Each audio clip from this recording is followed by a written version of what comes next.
La tradition, une construction. Oui, on peut le dire et même on doit le dire. C'est une construction au sens où c'est un phénomène qui se déploie dans le temps, au cours de l'histoire, et même qui est toujours repris, recomposé, modifié, etc. Souvent, les acteurs, les suppôts de ces traditions n'en sont pas conscients, mais c'est effectivement cela. C'est un phénomène tout à fait important humainement, on y reviendra, je pense.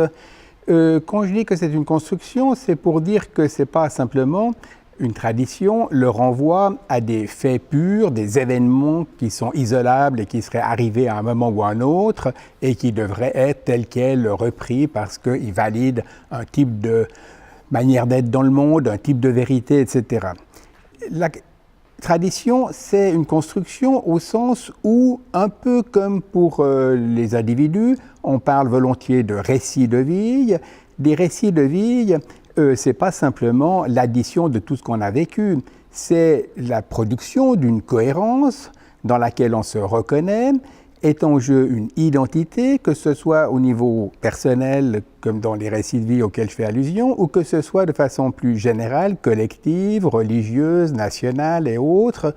Il y a une question d'identité dans laquelle, encore une fois, on se reconnaît, qu'on veut assumer, et ça, c'est autre chose que simplement des références à des événements historiques bruts.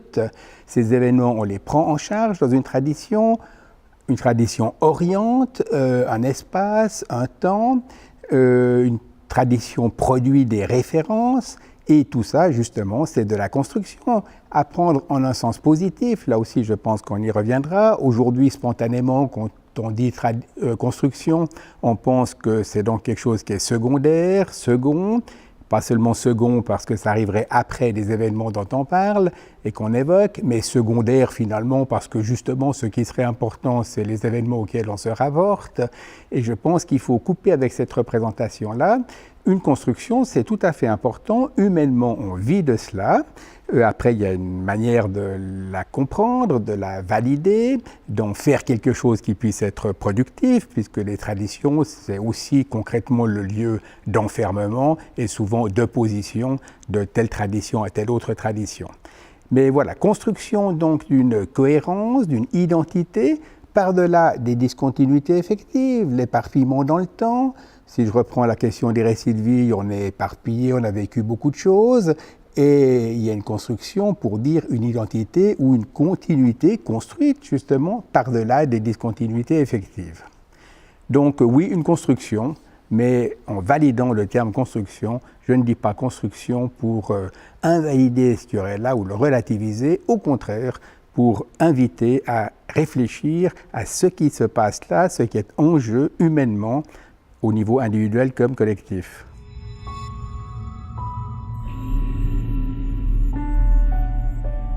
Voilà, alors là, effectivement, une tradition s'instaure au présent, telle quelle la formule est un petit peu rude, puisqu'une tradition, c'est aussi quelque chose qui nous précède, dans lequel on est inséré, c'est de l'appartenance, et une tradition, c'est quelque chose qui se reprend par quelque chose qui s'invente.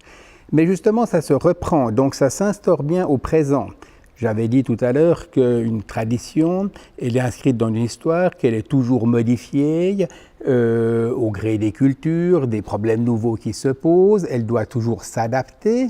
On a toujours des stratégies d'adaptation, même inconscientes, dans une tradition et dans la vie en général. Donc en ce sens-là, oui, le présent est tout à fait fondamental.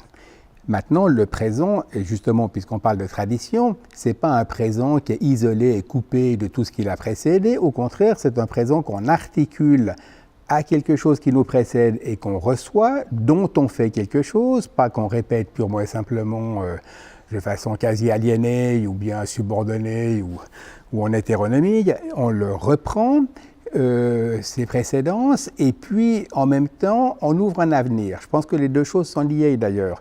Une tendance contemporaine est de s'enfermer ou de se limiter au seul présent, ce qu'on appelle le présentisme, coupé du passé, mais c'est aussi parce qu'on est coupé du passé, que ce présent n'est jamais décentré, que en même temps, le présent n'est pas vraiment producteur d'un avenir, que l'imagination n'est pas très forte, pas très féconde. Voilà, donc les choses sont liées. Hein.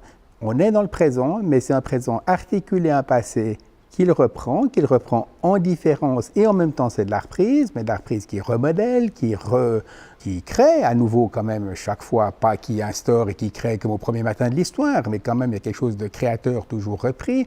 C'est comme dans nos vies, hein, il y a toujours quelque chose d'actif qui reprend les choses, même si c'est pas sur l'arrière-plan immaculé, vierge, comme au premier matin de l'histoire, sur une terre qui ne serait marquée par rien. Là, au contraire, on est dans du marquage, dans des symbolisations, des choses qu'on reçoit, qu'on les aime ou qu'on les aime pas. On les décale toujours, mais on les décale et d'une manière différée, on les reprend pour les modifier, pour en faire quelque chose. Voilà. Donc c'est en ce sens-là qu'effectivement c'est articulé sur du présent, mais du présent qui du coup s'articule lui-même à du passé, qu'il n'est pas, et du futur qu'il n'est pas non plus, mais qu'il peut être ouvert.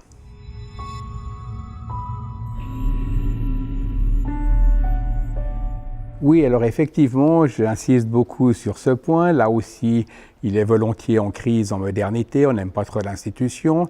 Et si par hasard on aime quelque chose dans le religieux, c'est plutôt les spiritualités. D'ailleurs, on oppose spiritualité et religion. Et spiritualité parce que c'est individuel, libre, alors que religion, ce serait institutionnel, etc. Et du coup, aliénant. Bon. Donc, effectivement, j'insiste sur le côté institutionnel.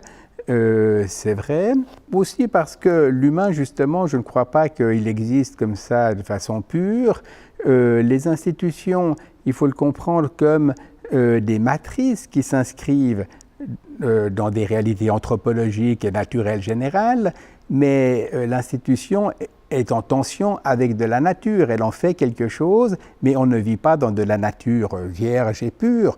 Le monde est traversé d'institutionnalisations diverses. Sous institution, il ne faut pas comprendre tout de suite une organisation fermée, un parti stalinien ou une église avec inquisition et tout ce que vous voulez, mais il faut comprendre une prise en charge symbolique, qui peut aussi avoir ses ritualités, ses commémorations, mais une prise en charge de l'anthropologique normal, de l'humain, du naturel normal, qui justement n'existe jamais à l'état brut, pure, vierge, comme nature, réveil de départ et qu'on devrait retrouver.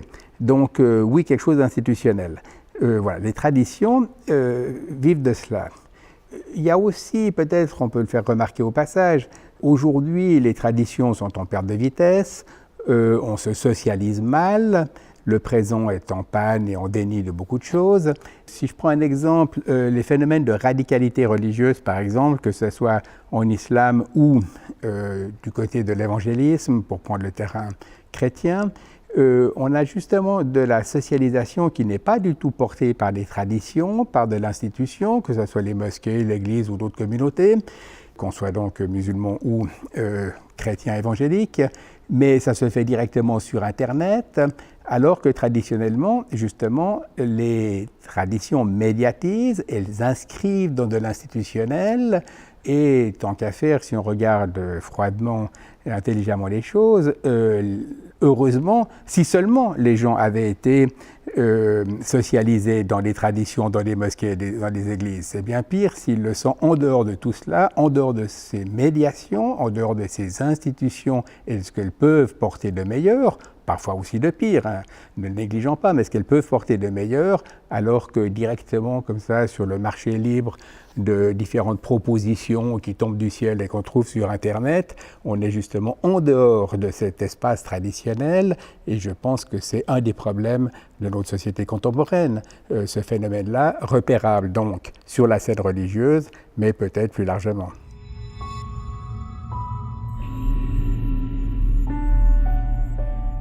Alors oui, bien sûr, ça c'est un point à souligner très très fortement, il y a des traditions. Il y a toujours des traditions. Dans notre monde, c'est parfaitement clair, il y a une multiplicité de références, de provenances culturelles, historiques, etc. Et en matière religieuse, ça crève les yeux, la diversité. Voilà. Bon. Maintenant, chacune des traditions est elle-même porteuse d'une pluralité. Si je prends un exemple, la référence à Jésus. Elle est centrale dans le christianisme, il y a une tradition chrétienne qui prend en charge quelque chose concernant le personnage historique Jésus et qui le transforme quand même complètement en faisant une proposition religieuse qui dépasse infiniment l'individu Jésus. Le christianisme fait cela, il le fait d'ailleurs de façon diverse, et notamment les différentes confessions chrétiennes, orthodoxes, catholiques, protestantes, etc., marquent bien cette diversité dans la prise en charge. Donc ce sont des traditions à l'intérieur de la tradition chrétienne, mais le même Jésus peut aussi être pris en charge dans la tradition musulmane. Jésus est un des grands prophètes, un des 5 grands prophètes de l'islam. Il a une toute autre figure dans l'islam que dans le christianisme. La différence est instructive, intéressante, elle met le doigt sur des problèmes, même au bout du compte humains, tout à fait décisifs et qui vaut la peine d'approfondir. Le même Jésus est aussi pris en exemple dans des traditions gnostiques, des traditions de sagesse et de spiritualité. Voilà, donc à chaque fois, on a, même quand on se réfère à un même personnage, en l'occurrence j'ai pris Jésus comme exemple, il y a des manières différentes et donc des traditions différentes, et puis bien sûr tout cela s'inscrit sur un arrière-plan encore plus large puisqu'il y a des traditions bouddhistes, des traditions du Tao, etc.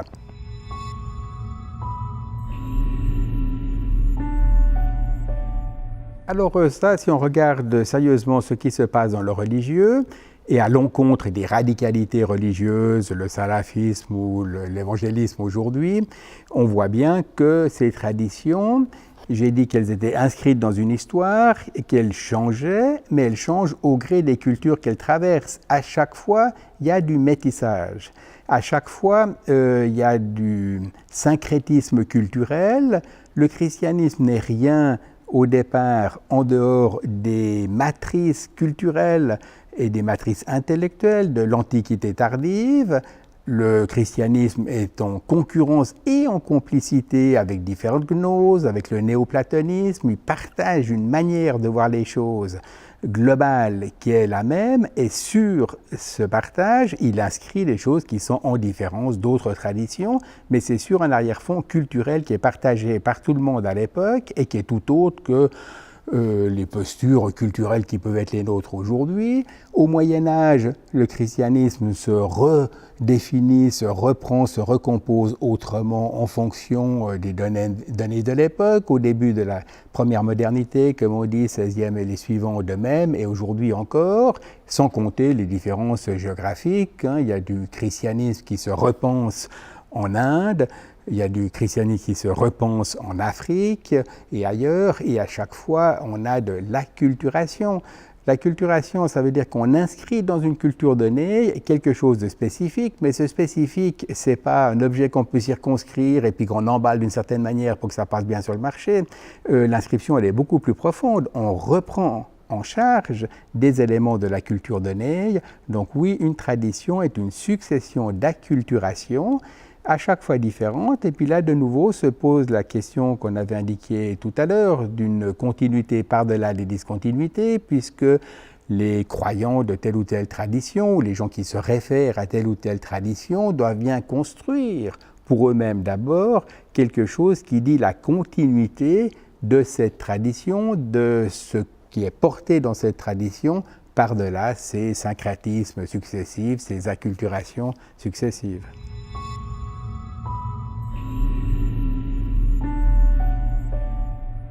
Alors d'abord là, on tombe sur une question très difficile de savoir ce qu'on entend par religion, parce que si on prend les choses de façon très très large, les religions ne sont pas toutes des traditions historiques. Si on pense aux religions dites premières, précolombiennes, en Amérique latine, ou aujourd'hui Amérique latine, ou en Afrique noire, etc. On a des ritualités, des manières de négocier avec les forces du cosmos, bonnes et mauvaises, etc. C'est des procédures tout à fait importantes avec justement le rapport à la différence, à ce qui dépasse, ce qui doit être d'une certaine manière manipulé pour le meilleur et éviter le pire. Voilà, ça c'est des dispositions religieuses qui existent, mais qui ne sont pas liées à des traditions. Aujourd'hui, il y a aussi dans certains religieux diffus des montées d'ésotérisme qui ont leurs caractéristiques propres, mais qui justement ne sont pas articulées. Il y a une tradition au sens où on l'entendait tout à l'heure. Bon, elles évoquent bien parfois un patrimoine ésotérique de l'humanité, mais c'est quelque chose de très archétypal et déshistoricisé. Donc toutes les religions n'ont pas un caractère de tradition au sens où on l'a dit tout à l'heure. C'est central dans l'histoire occidentale. Est-ce que ça a à voir avec le christianisme ou non? C'est difficile de faire la part des choses, j'aurais tendance à dire un peu oui, mais qu'est-ce que le christianisme en dehors de l'histoire occidentale et qu'est-ce que l'histoire occidentale en dehors du christianisme? Voilà, mais on a les phénomènes qu'on a dit dans le judaïsme, dans l'islam, dans le christianisme, d'une certaine façon aussi, même si c'est plus complexe sur ce point précis, dans le bouddhisme et dans d'autres traditions, dans le confucianisme aussi, il y a du néo-confucianisme et quand même des traditions, des discontinuités et des reprises, qui sont même thématisées explicitement comme telles. Donc oui, c'est large, mais ça n'épuise pas l'ensemble de ce qu'est l'humain et l'ensemble de ce qu'on peut appeler religion.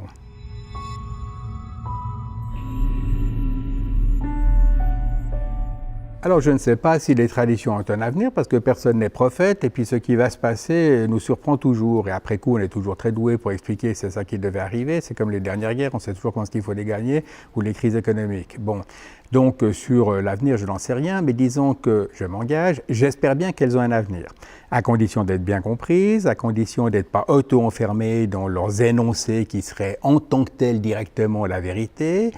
Étant entendu qu'il faut qu'elles se comprennent sur un fond de différenciation, il y a différentes manières d'inscrire l'humain à la surface de cette terre, et chaque tradition en est une, et c'est intéressant de les confronter, de les exposer les unes aux autres sur fond de questions justement humaines qu'elles portent, qui résonnent au cœur de ces traditions et qu'il faut faire résonner pour sortir de leur auto-enfermement.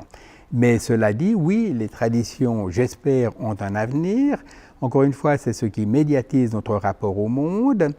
Et je crois qu'aujourd'hui, nous souffrons beaucoup d'un déni sur ces réalités-là.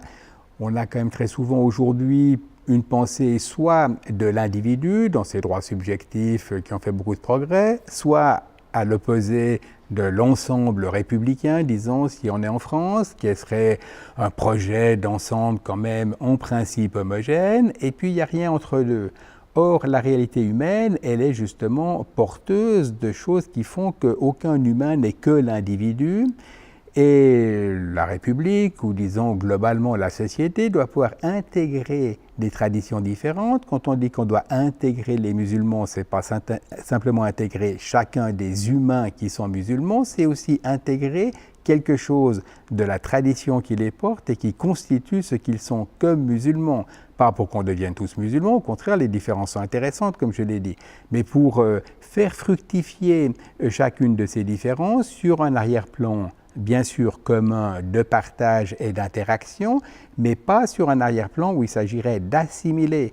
La modernité a souvent pensé qu'il fallait assimiler, c'est un vieux thème dans la question du judaïsme après la sortie du ghetto tout au long du 19e. Qu'est-ce qu'être juif sans être assimilé et donc ne plus être juif? C'est la même chose pour les musulmans, c'est la même chose pour d'autres traditions. Qu'est-ce qu'on fait quand on dit qu'on veut intégrer? D'ailleurs, le mot « intégrer » est lourd de sens qu'il faudrait un peu démêler. Bien sûr, il faut d'une certaine manière intégrer, mais il ne faut pas que intégrer veuille dire assimiler. Donc les traditions, aujourd'hui spontanément, le politique et la société civile ne savent pas très bien qu'en faire, parce qu'on en a peur, parce qu'on a vu les dérives possibles et les risques des traditions, mais pour le dire un peu de façon populaire, il ne faut pas jeter le bébé avec l'eau du bain. Il y a quelque chose à reprendre à condition, encore une fois, de distancier, de déplacer, de problématiser et de voir ce que portent les traditions. Elles ne sont pas tombées là par hasard, elles répondent à des questions et des enjeux et des thématiques humaines, individuelles et sociales profondes qu'il s'agit de restituer pour en faire quelque chose. En faire quelque chose, ça ne veut pas dire répéter ce qui a été dit avant, mais s'en laisser instruire, déplacer et si j'ose, féconder.